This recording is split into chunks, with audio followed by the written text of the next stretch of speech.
अस्सलाम वालेकुम, मैं हूं शाहजेब खानजादा। लाहौर हाई कोर्ट के हुक्म के बाद हुकूमत ने पेट्रोल बहरान की तहकीकाती रिपोर्ट जारी कर दी है, जिसमें तफसील से बताया गया है कि जून में पेट्रोल का बहरान कैसे आया। वो वक्त जब दुनिया में तेल ही तेल था, सस्ता तरीन मिल रहा था, तेल बहुत था मगर खरीदार नहीं थे। मगर पाकिस्तान में अवाम पेट्रोल पंप पर लाइन लगाकर खड़े थे मगर तेल नहीं था, और उन्हें तेल बेचने वाली अक्सर कंपनियों ने 150 रुपए का महंगा हाई ऑक्टेन खरीदने पर मजबूर कर दिया। चाहे मोटरसाइकिल सवार हो या कार सवार हो, सबको बताया गया कि हाई ऑक्टेन लेना है तो लें वरना जाएं। और तमाम कंपनीज ने मिलकर एक साथ हाई ऑक्टेन 150 रुपए तक महंगा बेचा, जिसमें सरकारी कंपनी पीएसओ भी शामिल थी। आवाम को और मुल्क को अरबों रुपए का नुकसान पहुंचाया गया, तो फायदा किसने उठाया? आज की रिपोर्ट में बताया गया है। तहकीकाती कमीशन की इस रिपोर्ट पर वफाकी काबीना में भी बहस हुई। जियो न्यूज के जराये के मुताबिक पेट्रोल बहरान रिपोर्ट पर वफाकी वुज़रा ने सख्त रद्द-ए-अमल दिया और कहा कि मुतालिका वजारत ने पेट्रोल बहरान पर क्या काम किया, बहरान आने के बाद वजारतों ने क्या जिम्मेदारियां निभाई। वुज़रा ने मुतालबा किया कि बहरान में मुलविस कंपनियों के लाइसेंस मनसूख किए जाएं। वज़ीर आज़म ने हतमी सिफारिशात आने के बाद सख्त कार्रवाई का इंदिया दे दिया। वज़ीर आज़म ने इंक्वायरी रिपोर्ट की सिफारिशात का जायजा लेने के लिए 3 रुकनी कमेटी बना दी, जिसमें वफाकी वजीर असद उमर, शफकत महमूद और शीरी मजारी शामिल हैं। वफाकी काबीना में पेश की गई पेट्रोल कमीशन की रिपोर्ट 163 सफ़हात पर मुश्तमिल है। इसमें जून में आने वाले बहरान के तमाम किरदारों पर बात की गई है।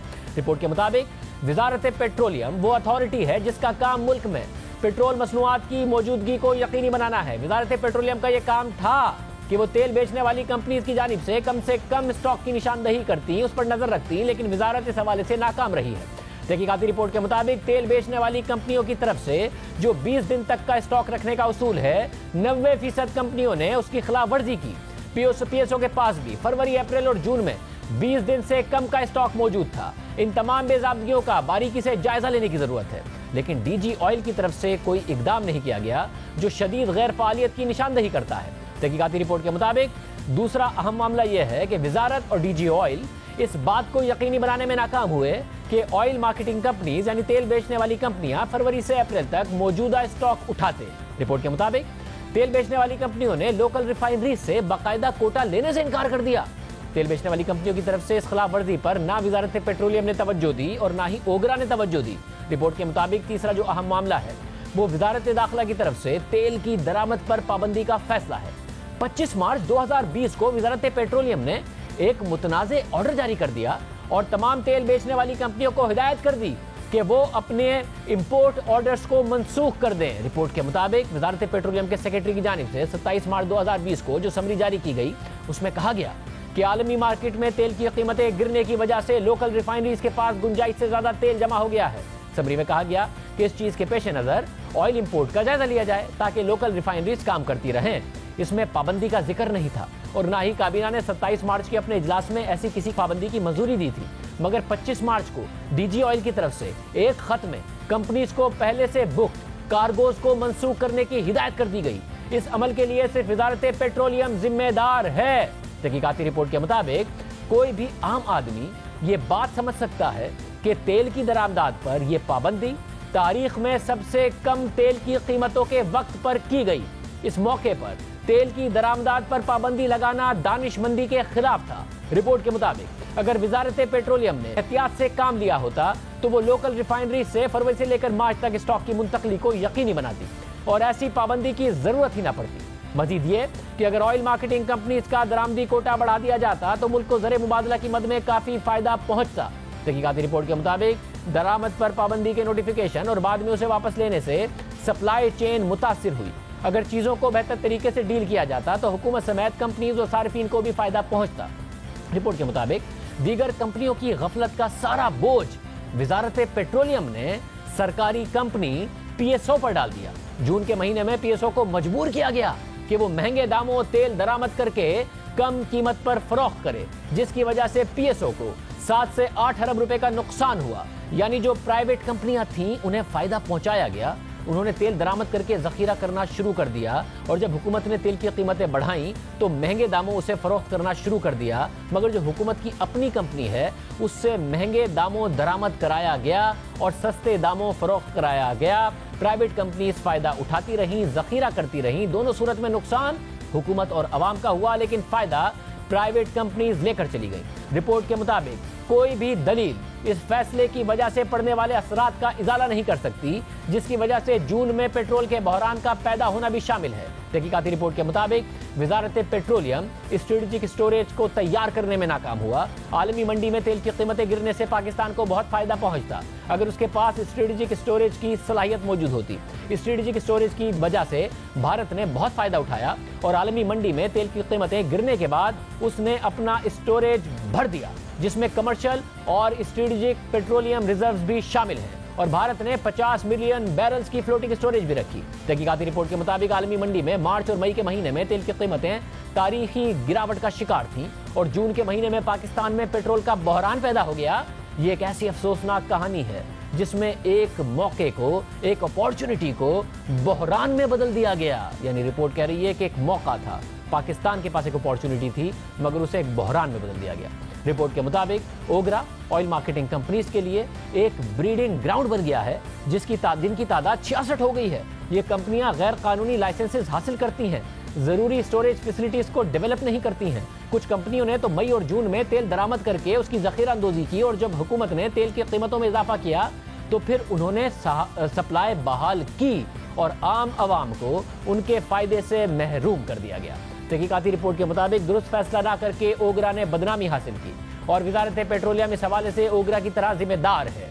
रिपोर्ट के मुताबिक जितनी भी गैर कानूनियत थी उसे इस अंदाज में लिया गया कि जैसे वो मामूल के मुताबिक एक कारोबार है। आला ओहदेदारान और वजारत पेट्रोलियम के सेक्रेटरी को इस मुतनाज़ माहौल का कोई असर ही नहीं हुआ। कमीशन ने आखिर में अपनी सिफारिशात भी पेश की। कमीशन के मुताबिक 3 माह तक पेट्रोलियम इंडस्ट्री के हवाले से काम करने के बाद हम ये चाहते हैं कि हुकूमत के सामने कुछ सिफारिशात रखें। ओगरा के हवाले से कमीशन ने लिखा कि बहरान के दौरान इस सफ़ेद हाथी का किरदार खामोश तमाशाई का रहा, किसी भी मरहले पर ओगरा ने कोई किरदार अदा नहीं किया। कमीशन इस नतीजे पर पहुंचा है कि ओगरा जैसे रेगुलेटरी बॉडी की तश्कील पाकिस्तान की ज़मीनी हकीकत के मुताबिक नहीं, इसलिए कमीशन पुरजोर सिफारिश करता है कि ओगरा को 6 महीने में एक्ट ऑफ पार्लियामेंट के जरिए तहलील कर दिया जाए। इसके अलावा कमीशन ने सिफारिश की कि ओगरा के वो तमाम अफसरान जो ऑयल मार्केटिंग कंपनीज को गैर कानूनी तौर पर लाइसेंसेस के इजरा में मुलविस हैं, उनके खिलाफ सख्त एक्शन लिया जाए, जिनमें ओगरा के मौजूदा और साबिका सरबरा और दीगर अफसरान भी शामिल हैं। कमीशन ने अपनी सिफारिशात में पेट्रोलियम मिनिस्ट्री की कारकर्दगी पर भी सवालात उठाए हैं और कहा है कि कमीशन ये सिफारिश करता है कि गैर कानूनी तौर पर इंपोर्ट और मकामी कोटा की इजरा पर डीजी ऑयल के खिलाफ महकमा जाती और कानूनी कार्रवाई की जाए। इसके अलावा सेक्रेटरी पेट्रोलियम के किरदार को भी नजरअंदाज नहीं किया जा सकता। काबीना को पेट्रोलियम मसनूआत की दरामदात पर पाबंदी की सिफारिश के हवाले से तसल्ली बख्श वजाहत नहीं दे सके, इसलिए कमीशन उनके खिलाफ कार्रवाई की सिफारिश करता है। इसके अलावा कमीशन ने सिफारिश की कि वफाकी हुकूमत बहरान के दौरान गैर कानूनी तरीके से मुनाफा कमाने वाली ऑयल कंपनियों से रिकवरी करे। इसके अलावा कमीशन ने सिफारिश की कि वजारत पेट्रोलियम में मॉनिटरिंग सेल कायम किया जाए जो ऑयल कंपनियों पर रोजाना की बुनियाद पर नजर रखे। इसके अलावा गैर कानूनी तौर पर कायम किए गए रिटेल आउटलेट्स को बंद करने, स्ट्रेटेजिक स्टोरेज कायम करने और पेट्रोलियम मसनूआत की मौसर ट्रांसपोर्टेशन सिस्टम के कायम करने की सिफारिश की गई है। कमीशन ने सिफारिश की कि पेट्रोलियम मसनूआत की कीमतों का तयन 15 दिनों के बजाय 30 दिनों में किया जाए। यह है कमीशन की रिपोर्ट और इसकी सिफारिशात। मार्च और अप्रैल में दुनिया भर में तेल की कीमतों में वाज़ेह कमी आई। यह बेहतरीन मौका था कि हुकूमत उससे फ़ायदा उठाती, तेल का ज़ख़ीरा करती। हुकूमत ने तेल की कीमतों में रिकॉर्ड कमी का फ़ायदा उठाने का मौका भी ज़ाया कर दिया। दुनिया में तेल ही तेल था मगर ख़रीदार नहीं थे। पाकिस्तान में ख़रीदार ही ख़रीदार थे मगर तेल नहीं था। जून में पाकिस्तान से तेल गायब हो गया। हालांकि अप्रैल में जब आलमी मंडी में तेल की कीमतों में रिकॉर्ड कमी आई तो उस वक्त वज़ीर आज़म के मामले खुसूसी बराए पेट्रोलियम नदीम बाबर ने दावा किया कि हमने वजारत बहरी उमूर को कहा है कि एक फ्लोटिंग स्टोरेज बनाएं और अपने टैंकर्स में ज़ख़ीरा कर लें। साथ ही हमारे पास जितना भी ज़ख़ीरा करने की सलाहियत है उसमें भी चंद महीने के लिए ज़ख़ीरा कर रहे हैं। हमने मैरीटाइम मिनिस्ट्री को कहा है कि आप हमारे लिए कोई फ्लोटिंग स्टोरेज क्रिएट करें। फ्लोटिंग स्टोरेज का मतलब ये है कि अगर वो तेल, डीज़ल, पेट्रोल जो भी है उसको उठाएं और अपने टैंकर्स में स्टोर करके, क्योंकि आपको पता है इकोनॉमिक एक्टिविटी तो इतनी रिड्यूस हुई है कि इस वक्त शिपिंग भी कम चल रही है और बाकी मामलात भी बहुत ठंडे हुए हैं। तो हमने उनको कहा है कि जी आप हमारे लिए स्टोरेज ऑन वाटर की कोई प्रपोज़ल बना के लाएं। मीनवाइल हम जो एग्जिस्टिंग स्टोरेजेस हैं उनको कोशिश कर रहे हैं कि उनको टॉप रखें ताकि जो भी हाजिर परचेज़, रेडी परचेज़ में हम बेनिफिट ले सकते हैं वो तो लें और उसको चंद महीने के लिए स्टोर कर लें। फिर आज हमने वजीर बराए बहरी उमूर अली जैदी साहब से रब्ता किया और इस हवाले से उन्हें प्रोग्राम में आने की दावत दी तो उन्होंने इनकार कर दिया। फिर हमने उनसे दरख्वास्त की कि आप इस पर अपना मौक़िफ़ तो दें कि वजारत पेट्रोलियम ने आपकी वजारत से तेल ज़ख़ीरा करने के लिए फ्लोटिंग स्टोरेज का कहा था, तो वो क्यों नहीं हो सका। तो अली ज़ैदी साहब ने जवाब दिया कि ये बात मुझे वजारत पेट्रोलियम ने नहीं कही थी, बल्कि मैं खुद काबीना में समरी लेकर गया था कि तेल बहुत सस्ता मिल रहा है। वजारत बहरी उमूर ने फ्लोटिंग स्टोरेज के लिए प्रपोजल बनाया है, मगर वजारत पेट्रोलियम ने उसे महंगा कहकर मुस्तरद कर दिया। अब ये जवाब अली ज़ैदी ने दिया कि प्रपोजल तो हमने दिया था, वजारत पेट्रोलियम ने मुस्तरद कर दिया था। मगर नदीम बाबर साहब ने मुस्तकबिल का प्लान भी बताया था। मिनिस्ट्री ऑफ एनर्जी ने मिनिस्ट्री ऑफ फाइनेंस के साथ मिल के पूरा प्रोग्राम बना के बैंकों से डिस्कस करके वो सारा उसकी खदो खाल बना के मिनिस्ट्री ऑफ फाइनेंस को दे दिया।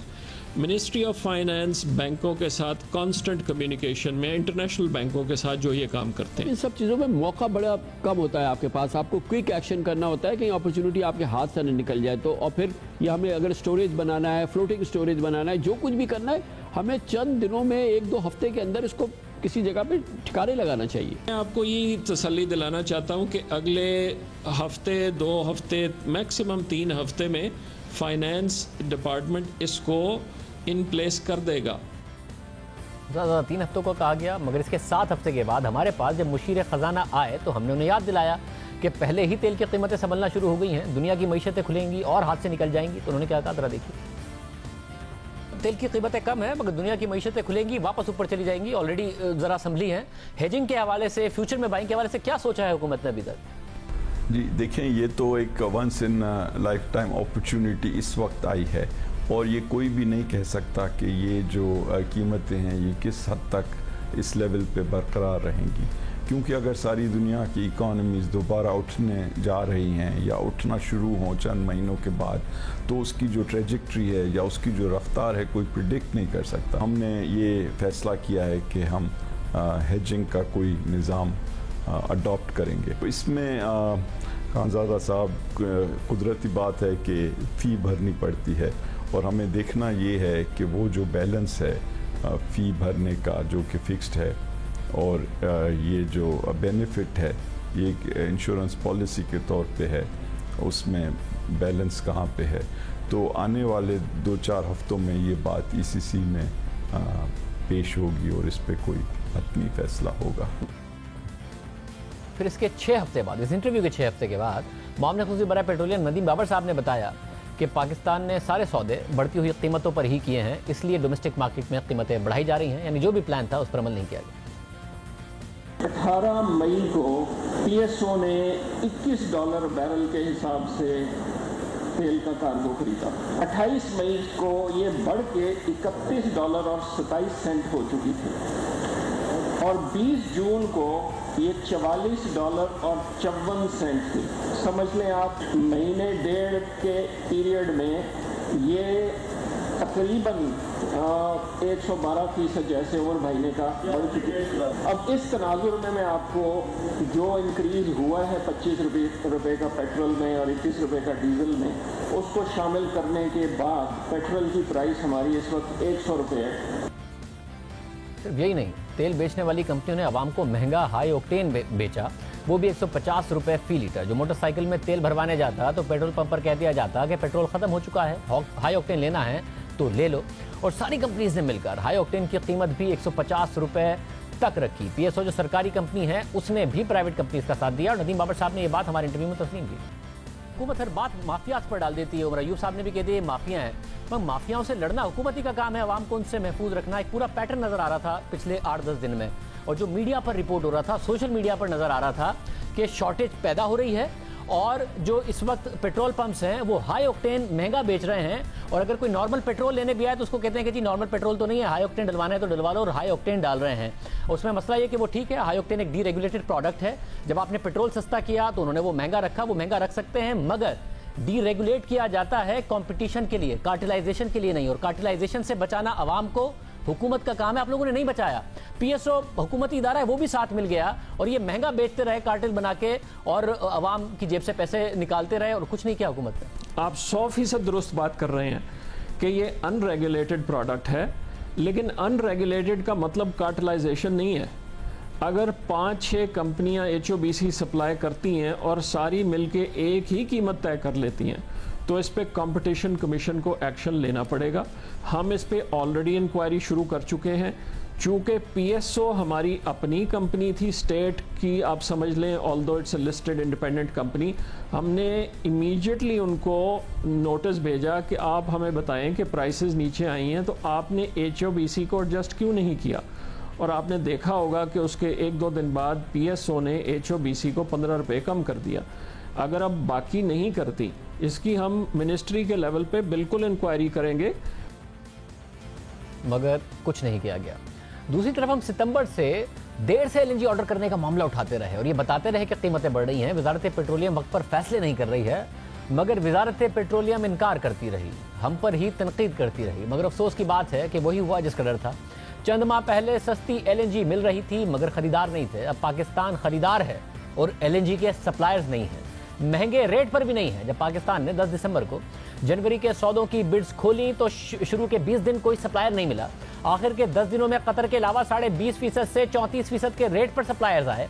वजारत पेट्रोलियम ने फिर इमरजेंसी टेंडर किया ताकि जनवरी के शुरू के 20 दिन में गैस की कमी को पूरा किया जा सके। और फिर 12 से 13 जनवरी के लिए कोई सप्लायर नहीं आया और 8 से 9 जनवरी के लिए $19.8 और $15.2 की बिड्स आई, जो अगर पिछले 3 माह की ब्रेंट तेल की औसत पर स्लोप पर देखें, परसेंटेज पर देखें, तो 44% और 34% का स्लोप बनता है। और LNG के स्पॉट सौदों की तारीख में आज तक का बुलंद तरीन रेट है। 17 से 18 जनवरी के लिए $15.95 और $12.95 का रेट मिला है, यानी 36% और 29% का रेट मिला है। इस पर भी 2 सवाल पैदा होते हैं जो वजीर आजम नदीम बाबर से पूछे। एक तो वजारत पेट्रोलियम ने इल्जाम लगा दिया था कि मीडिया पर हुकूमत से देर से टेंडर के सवाल की वजह से सप्लायर्स ने पिछले टेंडर में बिड नहीं की थी। उस वक्त भी सवाल उठा कि अगर मीडिया की वजह से जनवरी के शुरू के 20 दिन के लिए सप्लायर्स नहीं आए तो आखिर के 10 दिन के लिए कैसे आ गए। और अब भी ये सवाल उठ रहा है कि अगर मीडिया की वजह से सप्लायर्स नहीं आए थे तो इस इमरजेंसी टेंडर के नतीजे में कैसे आ गए। दूसरा सवाल वज़ीर आज़म नदीम बाबर साहब से ये पूछें कि जब हम मुसलसल सितंबर से सवाल उठा रहे थे कि जल्दी टेंडर कर लें, कीमतें बढ़ रही हैं, पाकिस्तान का अरबों रुपए का नुकसान हो चुका है और हो रहा है, और सिर्फ सर्दियों में पाकिस्तान को देर करने की वजह से 35 अरब रुपए के नुकसान का सामना है, तो नदीम बाबर साहब और वजारत पेट्रोलियम जवाब में ये क्यों कह रही थी कि बिडिंग की तारीख और डिलीवरी की तारीख में फ़र्क कीमतों का तयन नहीं करती। वज़ीर आज़म नदीम बाबर साहब से पूछें कि अगर उनका दावा दुरुस्त था तो क्यों जो LNG 3 महीने पहले 12 से 12.5% के स्लोप पर $5.5 से $6 के दरमियान मिल रही थी, वो क्यों 44% तक के स्लोप पर आज $19.8 तक 4 गुना ज्यादा कीमत पर मिल रही है। क्यों सर्दियों में 35 अरब रुपए से ज्यादा का नुकसान किया जा रहा है, जो अब और बढ़ता जा रहा है। अब फर्नेस ऑयल से ज्यादा बिजली पैदा की जाएगी ताकि सर्दियों में आवाम को गैस दी जा सके, और इस महंगी बिजली से अरबों का नुकसान अलग होगा और गैस के बहरान का खदशा अलग है। मगर अब बात यहाँ तक भी नहीं रुक रही है। वजारत पेट्रोलियम यह कहती रही कि सस्ती LNG पहले नहीं खरीद सकते थे, हालांकि सारी दुनिया लेती रही। भारत ने नवंबर में पाकिस्तान से 3 हफ्ते पहले टेंडर करके सस्ती LNG खरीद ली, मगर वजारत पेट्रोलियम इनकार करती रही। नून लीग के तवील मुद्दती मुआहदों के महंगा होने पर तनकीद करती रही। मगर आज साबिक वजीर खजाना और नून लीग के रहनुमा मिफ्ता इस्माइल ने ट्वीट किया कि LNG को सप्लाई करने वाली कंपनी ट्रैफिगुरा, जिसने जनवरी के टेंडर के लिए $19.8 या तेल की कीमत का 44% का रेट दिया है, उस कंपनी ने वजारत पेट्रोलियम को 29 अप्रैल को खत लिखा और पाकिस्तान के कतर, ENI और गनवर से किए गए तीनों तवील मुद्दती मुआहदे, जो कि ब्रेंट ऑयल का 13.3%, 11.9% और 11.6% पर थे, उस पर 1 साल और 2 साल के लिए पाकिस्तान को एक ऑफर दी। और वो ऑफर ये थी कि आपके इन तवील मुद्दती मुआहदों पर हम आपको एक मुतबादिल ऑफर दे रहे हैं, जिससे पाकिस्तान को 1 साल में $700 मिलियन यानी 115 अरब रुपए की बचत होगी, यानी कि 2 साल में 200 अरब रुपए तक की बचत हो सकती थी। और ट्रैफिगुरा कंपनी ने यह भी लिखा कि इससे 2 साल तक के लिए पाकिस्तान की मईशत को बहुत फायदा होगा। कंपनी के मुताबिक आपके इन तीनों तवील मुद्दती मुआहदों से मिलने वाली LNG हम ले लेंगे और बदले में हम आपको 1 साल के लिए फिक्स रेट पर उतनी ही LNG दे देंगे, और वो फिक्स रेट होगा। गनवर के मुआहदे पर $3.7, ENI पर $3.8 और कतर के मुआहदे पर $4.25। साथ ही ऑफर भी दी गई कि अगर पाकिस्तान 2 साल के लिए मुआहदा करता है तो हम 2 साल तक गनवर के मुआहदे के तहत एक कार्गो पाकिस्तान को देंगे $4.11 का, ENI के मुआहदे पर $4.22 का और कतर के मुआहदे पर $4.72 का। हमने मिफ्ता इस्माइल का ये दावा और इस ऑफर का डॉक्यूमेंट नदीम बाबर साहब को भेजा और कहा कि क्या ये सच है कि ट्रैफिगुरा ने अप्रैल के महीने में ये ऑफर की थी, तो उन्होंने जवाब नहीं दिया। फिर हमने दोबारा उन्हें रिमाइंडर भेजा कि आपके जवाब का इंतजार है, मगर उन्होंने फिर जवाब नहीं दिया। अप्रैल में ये कंपनी तवील मुद्दती मुआहदों पर $4 की LNG दे रही थी। आज $19.8 की जनवरी के लिए एक स्पॉट कार्गो की ऑफर दे रही है। अगर खुद कंपनी ने अप्रैल में इस ऑफर के साथ लिखा कि 115 अरब रुपए की सालाना बचत होगी, यानी 2 साल के लिए 200 अरब रुपए से ज्यादा की बचत हो सकती थी, मगर कुछ नहीं किया गया। पाकिस्तान इस ऑफर को लेकर इंटरनेशनल मार्केट से मजीद बिड्स मंगवा सकता था। कोरोना के दौरान भी दुनिया भर में तवील मुद्दती मुआहदे हुए, जिनकी औसत 10.6% थी। यहां तक कि पिछले साल तो दिसंबर के लिए अगस्त में इश्तिहार देकर सितंबर में बिड्स खोलकर दिसंबर के लिए LNG खरीद ली थी। इस दफा आखिर तक वो भी नहीं किया गया। कीमतें बढ़ती रही, नुकसान होता रहा और हम देर से टेंडर करने का मामला उठाते रहे। वजारत पेट्रोलियम उल्टा हम पर तनकीद करती रही और आज LNG नहीं मिल रही है। आज साबिक वज़ीर आज़म शाहिद खान अब्बासी साहब ने भी ये मामला उठाया। ये इस हुकूमत की एक और कामयाबी है कि दुनिया भर में LNG डीजल से 1/3 कीमत पर बिकती है। पाकिस्तान में आज इस हुकूमत की कोशिश और मेहरबानी से डीजल LNG से सस्ता हो गया। और अभी जो कल टेंडर खुला है, जो कि मैं नहीं समझता पाकिस्तान लेने के काबिल है, LNG के 2 जहाज़ों पर मुल्क का नुकसान जो होगा वो 11 अरब रुपए से ज्यादा है। अगर ये मिनिस्ट्री प्लानिंग करती, जून जुलाई में टेंडर करती, उसके मुकाबले में आज आप 2 जहाज़ों पर रुपया ज्यादा देंगे। ये आज की हकीकत है। और अगर नहीं देंगे तो फिर आपको अपने पावर प्लांट डीजल पर चलाने पड़ेंगे और तेल पर चलाने पड़ेंगे। मुख्तलिफ तखमीने हैं कि अभी तक इस साल में जो नुकसान LNG के ऑर्डर पर वक्त ना करके मुल्क का हुआ है वो 122 अरब से तजावुज कर गया है। तो मेरी इन हज़रात से गुजारिश है कि कल ये केस भी फिर बनेंगे। अभी फरवरी का टेंडर अभी 28 दिसंबर को खुलना है और आज फरवरी के लिए JKM फ्यूचर $10.6 यानी 20% से ऊपर के स्लोप पर है। उम्मीद करते हैं ये कीमतें नीचे आएँ और पाकिस्तान का मजीद नुकसान ना हो, जो इस नाअहली की वजह से गुज़िश्ता 2 बरस में 122 अरब रुपए से ज़्यादा हो चुका है। 35 अरब रुपए का नुकसान सर्दियों में गलत फैसलों की वजह से हो चुका है। जनवरी की LNG मिल नहीं रही, दिसंबर की आखिरी वक्त में 17% पर मिली, फरवरी का कुछ पता नहीं है। तो वज़ीर आज़म नदीम बाबर साहब से पूछें कि जो अक्टूबर में उन्होंने दावा किया था कि फरवरी तक के लिए LNG का बंदोबस्त कर लिया है, वो LNG कहाँ है? क्योंकि उन्होंने दावा किया था कि सर्दियों में डिमांड 3 गुना होगी। नवंबर के महीने में हम एक एडिशनल कार्गो लाके नवंबर में भी फुल चलाएंगे और दिसंबर और जनवरी तो वैसे ही फुल चलना था। सो ये कहना दुरुस्त नहीं है कि हमने अरेंजमेंट नहीं की हुई। आप ये समझ लें कि आज से लेके फरवरी तक ये टर्मिनल्स फुल कैपेसिटी पे चल रहे होंगे और जो शॉर्टफॉल है इन फुल कैपेसिटी सप्लाईज के बाद जो शॉर्टफॉल बच रही है हम उसकी बात कर रहे हैं। दिसंबर और जनवरी में डोमेस्टिक डिमांड गैस की जो है वो 3 गुना हो जाती है। जब वो 3 गुना हो जाती है तो जितनी भी हम LNG मंगवा रहे होते हैं वो बेसिकली उसको सप्लीमेंट कर रही होती है। ब्रेक शामिल कर।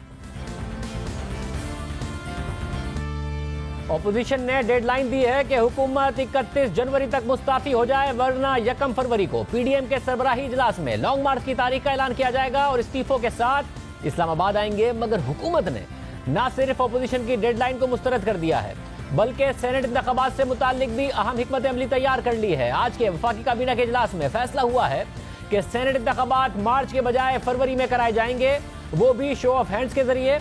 हुकूमत इस हवाले से सुप्रीम कोर्ट से रुजू करेगी। हुकूमत यह भी कह रही है कि अपोजिशन जमातें अभी इस्लामाबाद आ जाएं, अभी इस्तीफे दे दें, मगर वजीर आजम मुस्ताफी नहीं होंगे। आज वजीर खारजा शाह महमूद कुरैशी ने भी इस हवाले से प्रेस कॉन्फ्रेंस की और कहा कि हम आपके अल्टीमेटम को मुस्तरद करते हैं, ना वजीर आजम इस्तीफा देंगे, ना असेंबलियां तहलील होंगी। हम आपके अल्टीमेटम को मुस्तरद करते हैं। Prime minister Pakistan will not step down, assemblies will not be dissolved. Why should they B dissolved? ये ऐसा खिलौना नहीं है जिससे आप खेलते रहे। ये जो डेडलाइन आपने दी है, दैट डेडलाइन स्टैंड्स रिजेक्टेड। साबिक वजीर आजम शाहिद खान अब्बासी साहब मौजूद है। भाई साहब बहुत शुक्रिया। आज शाह महमूद कुरैशी साहब ने यह भी कहा कि भाई अगर आपने मुज़ाकरात करने ही ऐसे हैं कि पहले इस्तीफा दो फिर मुज़ाकरात होंगे, तो हम आपसे क्यों बात करेंगे, और अगर आपने हमारी हुकूमत गिरा दी तो हम आपकी हुकूमत कैसे चलने देंगे, फिर इस्तेहकाम कैसे आएगा? आप हमारी गिरा देंगे, हम आपकी गिरा देंगे अगर आप इलेक्शन जीत के आ गए। जी, हमारी हुकूमत पर उन्होंने कोशिश की थी और वहाँ वो अकेले नहीं थे, लेकिन जो हुकूमत अवाम की ताईद रखती हो, जो हुकूमत अवाम के मसाइल हल कर रही हो, मुल्क को तरक्की दे रही हो, उसको गिराना ज़रा मुश्किल होता है। तो हम हुकूमत तो गिरी हुई है, हम उसकी बात नहीं करते, हम तो निज़ाम की तब्दीली की बात कर रहे हैं। और मुज़ाकरात तो यहाँ मुमकिन नहीं है। मुज़ाकरात आप एक ख़राबी से मुज़ाकरात करेंगे। एक ऐसी हुकूमत जिसने 2.5 साल ना पार्लियामान को चलने दिया, डायलॉग की जगह और वक्त वो था, पार्लियामान डायलॉग की जगह थी, 2.5 साल हमने मौका दिया, लेकिन कुछ नहीं हुआ। मुल्क आज मुश्किल का शिकार है, अवाम तकलीफ में है, उनका हल के बारे में सोचा है किसी ने? अब भाई साहब, अब जो नंबर्स आ रहे हैं उसमें महंगाई, कुछ चीज़ें दरामद करने की वजह से, चाहे वो गंदुम हो, चीनी हो, उस चीनी की क्रशिंग शुरू होने की वजह से नीचे आ रही है आहिस्ता आहिस्ता कीमतें। साथ ही लार्ज स्केल मैन्युफैक्चरिंग के नंबर्स बेहतर हुए हैं, 2 साल मनफी थे, अब पॉजिटिव हुए हैं, करंट अकाउंट डेफिसिट कंट्रोल में है, स्टॉक मार्केट बढ़ रही है। तो हुकूमत के हक में ये फैक्टर्स हैं। दूसरा, इदारे हुकूमत के साथ खड़े हैं, ना कि ऑपोजिशन के साथ खड़े हैं, जो कि तारीखी तौर पर हुआ है। तो हुकूमत के हक में चीज़ें काफ़ी ज़्यादा नहीं है जब आप मार्च के लिए जा रहे हैं। देखिए, अगर हुकूमत ये समझती है उसको आवाम की ताईद है और मुल्क के मसाइल हल कर सकती है तो करे। हमने तो 2.5 साल दिए, हमें तो कोई उम्मीद नहीं है इस हुकूमत से। ये जो आप बातें कर रहे हैं, आप भूल जाते हैं कि वो मुल्क था जो 5.8 पे तरक्की कर रहा था, जिसके इन्फ्लेशन 4% से नीचे, महंगाई 4% से नीचे थी, जो सीपैक चल रहा था, जहाँ पर उम्मीद थी अवाम को। आज वो मनफी ग्रोथ है, हर शख्स परेशान है, महंगाई से परेशान है। बिजली के मसाइल देख लें, गैस के मसाइल देख लें, यहाँ तो मसाइल कितना बड़ा अंबार है, किस किस का आदमी जिक्र करे। वो हुकूमत तो नहीं चल सकती, ये बात बड़ी वाज़ेह है। मगर भाई साहब, 2-2.5 साल का एक मुश्किल पीरियड देखने के बाद, आप लोगों के जाने के बाद भी करंट अकाउंट खसारा इतना था, इन्हें IMF के पास जाना पड़ा। अब वजीर आजम मान रहे हैं कि हमें जल्दी जाना चाहिए था, हमने देर की, ज़ाहिर उसकी वजह से क्राइसिस आया। फिर 2-3 क्राइसिस और आए। अब आपको नहीं लगता कि वक्त अगर उनको मिला है और उन्हें चीजें समझ में आई हैं तो वो चीजें की बेहतरी की तरफ ले जा सकते हैं? उन्हें 2.5 साल आप और दे दें, वरना अगर फेल हो गए तो आप लोग जीत जाएंगे, ताकि कम से कम वो आपकी हुकूमत चलने देंगे, आप उनकी अगर हुकूमत चलने देंगे, और इसी तरीके से इस्तेहकाम आएगा। देखिए, ये एक हुकूमत है जिससे कोई उम्मीद नहीं रखी जा सकती।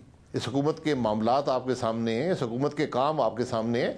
अभी आप इस महीने के अंदर देख लें कि सिर्फ $50 मिलियन का एक महीने के अंदर इन्होंने LNG की प्रोक्योरमेंट में नुकसान कर दिया है, और जो बिजली बनाने में ज़्यादा अखराजात होंगे वो कई अरब रुपए से भी ज़्यादा हैं। ये तो ऐसे मामलात हैं, या कोई उम्मीद की तो उम्मीद नहीं है। हमने तो 2.5 साल मौका दिया, हमने एक चोरी शुदा इलेक्शन के बावजूद हमने कहा ठीक है जमहूरियत चले, हुकूमत को मौका दिया। यहाँ तो कोई हुकूमत चलती नज़र नहीं आती, कोई तवक्को नहीं है।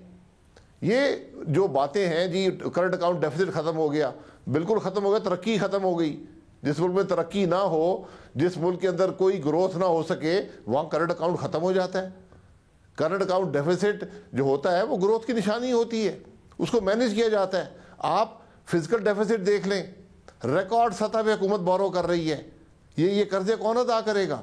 आज आप गर्दिशी कर्जे को देख लें, 18 करोड़ योमिया से बढ़कर आज 2 अरब योमिया हो चुका है। इसका कोई जवाब देने वाला है? ये चीज़ें कौन पूरी करेगा? मैं तो हमेशा कहता हूँ कि इस हुकूमत का हर दिन मुल्क पे भारी है, हर लम्हा मुल्क पे भारी है। आप कैसे इनको और बर्दाश्त कर सकते हैं? आज तो अगर हम अपनी तहरीक ना चलाएं तो ये हमारी एक जिम्मेदारी जो अवाम के साथ है वो हम पूरी नहीं कर रहे। आज तो ज़रूरत है कि अवाम को दफ़ा फिर राय के इजहार का मौका दिया जाए। अच्छा, इसको सपोर्ट करते हैं? फरवरी में सेनेट के इलेक्शन शो ऑफ हैंड के जरिए हो जाए, आप इस बात को सपोर्ट करते हैं? इसको सपोर्ट ना करना या करना दूर की बात है, ये तो हुकूमत की बौखलाहट की निशानी है। और शो ऑफ हैंड सिर्फ इसलिए बात हो रही है, हुकूमत को अपने मेंबरों से खतरा है कि ये वोट नहीं डालेंगे, इस वजह से आज शो ऑफ हैंड्स की बात हो रही है। जो वोट की सेंटिटी होती है, जो वोट का एहतराम होता है, उसमें एक सीक्रेसी का एलिमेंट भी शामिल है। तो फिर ठीक है, हम बात कर लेते हैं कि जो शख्स भी पाकिस्तान में वोट डालेगा उसका नाम और सबके सामने होना चाहिए, लिस्ट छपे कि फलाने आदमी ने फलाने जगह वोट दी है। उससे आपकी ये सब धांधली का मामला ही ख़त्म हो जाएगा। हर शख्स कह सकेगा मैंने वोट किसको डाली है। इस पे डिबेट पार्लियामान में होना ज़रूरी था। 2.5 साल आपने ज़ाया किए। आज जब आपको तकलीफ़ हुई तहरीक से, PDM की तहरीक से, जब आपको शुबा हुआ कि हमारे मेंबरान वोट नहीं डालेंगे, तो आपको वोट भी याद आ गए और आपको जल्दी इलेक्शन कराना भी याद आ गया। अब सब एक उम्मीद है हुकूमत की, और वो है आसिफ जरदारी साहब। वो कहते हैं वो अपने कार्ड बड़े एहतियात से खेलते हैं। बिलावल भुट्टो कोई भी दावे करें, आसिफ जरदारी साहब इस तरीके से इस्तीफे नहीं देंगे, सिंध हुकूमत की इस तरह कुर्बानी नहीं होगी। आपको यकीन है पाकिस्तान पीपल्स पार्टी पर? क्योंकि हुकूमत को बड़ा यकीन है पाकिस्तान पीपल्स पार्टी पर। जी, हुकूमत तो माशाल्लाह हर बात पे यकीन रखती है, उनकी तो यकीन रोज़ बदलते रहते हैं। लेकिन हमें पूरा यकीन है कि पाकिस्तान पीपल्स पार्टी PDM के हर फैसले हमें ऊपर एतमाद भी है, और हर फैसले का वो एहतराम भी करेंगे। और अब भाई साहब आप लोग आ गए इस्लामाबाद, आपने इस्तीफे भी दे दिए, लॉन्ग मार्च भी कर लिया, धरना भी दे दिया, उसके बाद ज़ाहिर आप तकारीर करते जाएंगे तो इदारे और हुकूमत तो और करीब आते जाएंगे क्योंकि आपकी तनकीद दोनों तरफ से होती है। कैसे आप इस्लामाबाद में बैठ भी गए आके तो हुकूमत को गिरा लेंगे? देखिए, बैठ जाएं, इस्तीफ़ा दे दें, ये सब तहरीक का हिस्सा है। तहरीक के रिज़ल्ट एक दिन में आए, 2 दिन में आए, हफ्ते में आए, महीने में आए, रिज़ल्ट ज़रूर आएंगे। बहुत शुक्रिया। साबिक वज़ीर आज़म हमारे साथ मौजूद थे, वज़ीर ख़ारजा शाह महमूद कुरैशी साहब, जिन्होंने आज 2 टोक प्रेस कॉन्फ्रेंस की है, वो भी हमारे साथ मौजूद होंगे, उनसे बात करेंगे एक ब्रेक के बाद। वज़ीर ख़ारजा शाह महमूद कुरैशी साहब हमारे साथ मौजूद है। शाह साहब बहुत शुक्रिया। शाह साहब आपने आज प्रेस कॉन्फ्रेंस की, वज़ीर आज़म की तरफ से पैगाम दिया कि इस्तीफ़ा नहीं आएगा, आपकी डेडलाइन मुस्तरद, साथ में आपने कहा इस्तीफ़ा भी दे दें। अच्छा, दे दें तो क्या आप लोगों ने कबूल करने का भी फैसला कर लिया है कि स्पीकर को देंगे और कबूल हो जाएंगे? शाहजेब, ये पहले इस्तीफे का फैसला करें। मेरी राय में अभी इनमें कोई यकजहती नहीं है, इनमें अभी कोई फैसला नहीं हो सका। ये डगमगा रहे हैं, ये दुनिया को दिखा रहे हैं कि हम मुत्तफिक हैं, लेकिन इनके अंदर कोई इस वक्त क्लैरिटी नहीं है। पीपल्स पार्टी का जहां तक ताल्लुक है, मेरी इत्तला के मुताबिक ये इस्तीफों से कतरा रही है और जिसने फैसला करना है वो मीटिंग में शामिल नहीं है। देखिए, फैसले करने का इख्तियार किसके पास है? मेरी राय में आज भी पीपल्स पार्टी की जो फैसला करने वाली जो शख्सियत है उसका नाम है आसिफ अली जरदारी। बिलावल एक दिखावा जरूर है लेकिन बाख्तियार नहीं है। बाख्तियार आज भी आसिफ अली जरदारी हैं और उन्होंने भी फैसला नहीं किया। जहां तक नून का ताल्लुक है, उनके अंदर 2 धड़े हैं। एक सोच की अक्कासी करते हैं शहबाज शरीफ साहब, जो मेरी राय में इस किस्म के टकराव के हामी नहीं है, और दूसरी राय की तर्जुमान है मरियम बीबी, जो एक उनका सख्त रवैया है, लेकिन वहां भी इत्तफाक राय नहीं है। और उनके 2 कहते हैं ना 2 स्ट्रीम्स हैं। कुछ पार्टी के लोग एक की तर्जुमानी करते हैं और कुछ पार्टी के लोग दूसरों की तर्जुमानी करते हैं। यकसुई नहीं है, क्लैरिटी नहीं है। नसब, मगर इस इख्तिलाफ से कोई फर्क पड़ता है? अब आपको नहीं लगता मरियम नवाज ने बहुत पीछे छोड़ दिया है शहबाज शरीफ साहब के बयानिए को? और दूसरा जो आपने कहा कि जरदारी साहब फैसला करेंगे, जरदारी साहब और नवाज शरीफ साहब इन कांटेक्ट हैं, ये दोनों वीडियो लिंक के जरिए इजलास में भी मौजूद होते हैं, तो बिलावल के अपने तो ही बात कर रहे हैं कि सिंध हुकूमत की कुर्बानी दे देंगे और जरदारी साहब नहीं मानेंगे। शाहजेब, जरदारी साहब बहुत गहरे हैं और उनको समझने में अभी पीडीएम को और नून लीग को वक्त लगेगा। वो अपने पत्ते वक्त पे खेलते हैं और पत्ते जो है उनके बदलते रहते हैं। तो साहब ये बताइए ना, पीपल्स पार्टी ने ताहिरुल कादरी साहब के धरने में उनको एंगेज किया, नून लीग ने आप लोगों को एंगेज किया, मौलाना फजलुर रहमान को आप लोगों ने परवेज इलाही साहब के जरिए एंगेज किया, तो फिर जरदारी साहब को क्यों नहीं आप लोग एंगेज करते, उनसे बात करते, अगर आपको लगता है कि वो अपने कार्ड्स अपने हिसाब से खेलेंगे?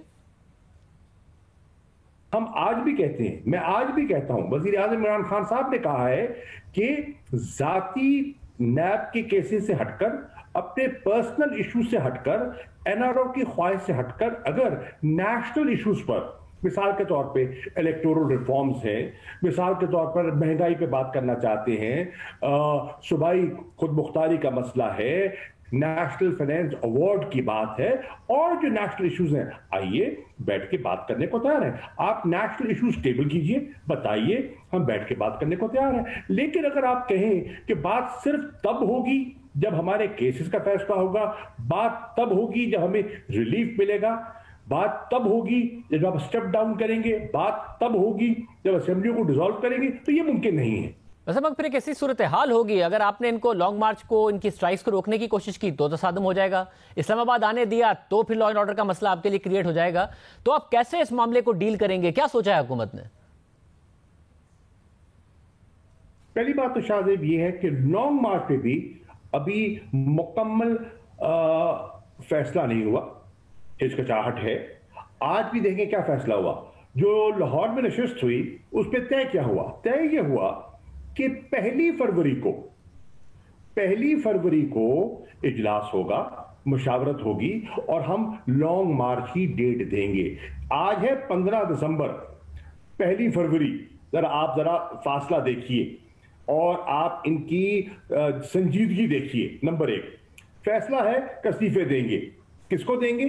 क़यादत को, भाई अगर आप इस्तीफों में संजीदा हैं तो 31 दिसंबर को ये इस्तीफे आप स्पीकर को भिजवाइए, क़यादत को ना भिजवाइए, स्पीकर को अपने हाथ से लिख के स्पीकर को भिजवाइए, तो उससे संजीदगी जाहिर हो जाएगी अगर आप संजीदा हैं। और अगर आप प्रेशर टेक्टिक के तौर पर वक्त गेन करने के लिए इस्तीफे का एक कहते हैं वो एक डरावा दिखाना चाहते हैं तो ये नहीं चलेगा। इसी तरह लॉन्ग मार्च है, भाई अगर आपने करना है तो आपको किसने रोका है? आप इस्लामाबाद आना चाहते हैं, लाहौर में था, हमने क्या किया?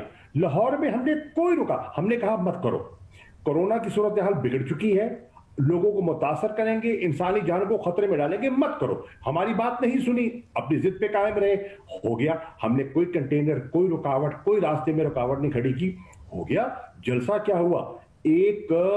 आज उन्हें सफाइयां पेश करनी पड़ रही हैं, खिफत पटानी पड़ रही है, और आपने देखा लाहौर जो इनका पॉलिटिकल बेस है, जो गढ़ है, वहां से कारकुनों के अलावा, उनके जो कारकुन है उनके अलावा आम पब्लिक तो हिली नहीं, वो मोबिलाइज करने में नाकाम हो गए। बहुत शुक्रिया शहमद कुरैशी साहब की गुफ्तगू आपने सुनी। प्रोग्राम में एक ब्रेक शामिल करते हैं।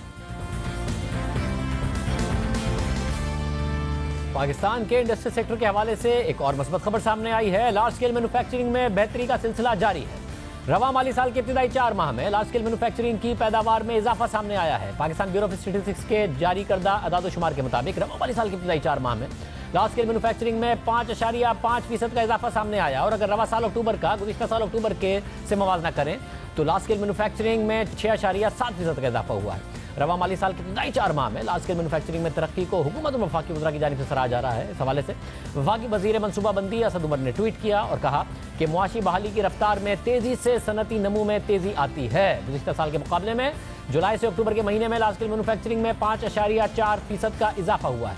माहिरीन का कहना है कि हुकूमत की जानिब से शरह सूद को 7% पर रखने, रुपये की कदर में इस्तेहकाम, लॉकडाउन में तोसी न करने के फैसले और बरामदात में इजाफे की वजह से लार्ज स्केल मैन्युफैक्चरिंग में इजाफा सामने आया है, जिससे मुल्क की मईशत में बेहतरी आई है। गुज़िश्ता 2 साल में लार्ज स्केल मैन्युफैक्चरिंग मनफी रहा, अब मस्बत सरगर्मी नज़र आ रही है।